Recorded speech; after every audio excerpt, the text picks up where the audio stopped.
I'm Tracy Baxter with today's Record Newswatch. When we thought of the first full day of spring, this is not what we had in mind. We awoke to the sight of snow, and it quickly made local streets and roads a slushy mess. And the snowfall was more than just an inconvenience in some areas. In Sullivan County, state police are investigating a fatal crash this morning. It happened along Aaron's Road in the town of Liberty. The victim, 19-year-old Joshua Brown of Liberty, was a passenger in a car that went out of control and slammed into trees. The driver, 18-year-old Garrett Noker of Liberty, was being treated at Catskill Regional Medical Center. Also in Sullivan County, the snow led to school closings in the Eldred and Sullivan West districts, and a section of Interstate 84 in the town of Wawayanda was briefly shut down this morning because of jackknife tractor-trailer rigs. There is more wintry weather in our forecast. We will get to that in a few minutes.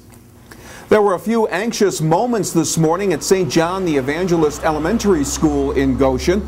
A report of a strong odor of gas inside the building brought a utility crew and firemen to the Murray Avenue School to find the problem. Students were moved to the basement of the adjacent church while the scene was checked out.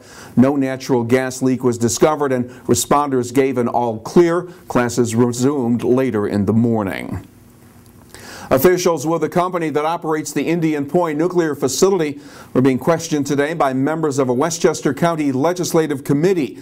Those with the county's Energy and Environment Committee want the Entergy Company to conduct an Indian Point safety and preparedness review in the wake of the Japanese earthquake disaster. A recent Nuclear Regulatory Commission survey concluded that Indian Point was at highest risk compared to other nuclear facilities across the country. Police in the city of Newburgh were expected to question some people this week as part of their investigation into the fatal 3-alarm fire that took the life of a 1-year-old girl last Friday.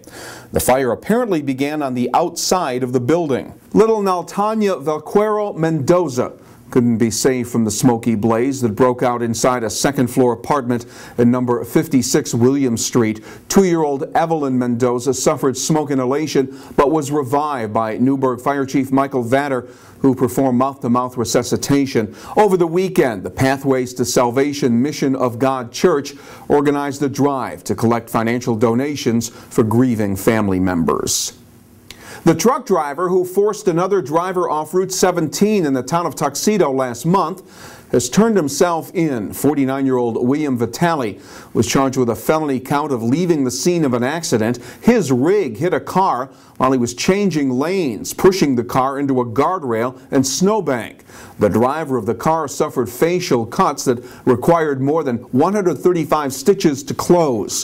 Vitale was ordered to appear in town court March 31st. And they were all vying to be top cat. Close to 200 fancy felines representing about 30 different breeds were competing over the weekend in the annual cat show at Orange County Fairgrounds Arena, hosted by the Cat's Incredible Cat Club. Maryland resident Lynn Knight was there to show her grand champ, Persian Himalayan Desmond, who always needs plenty of attention before he's put on display.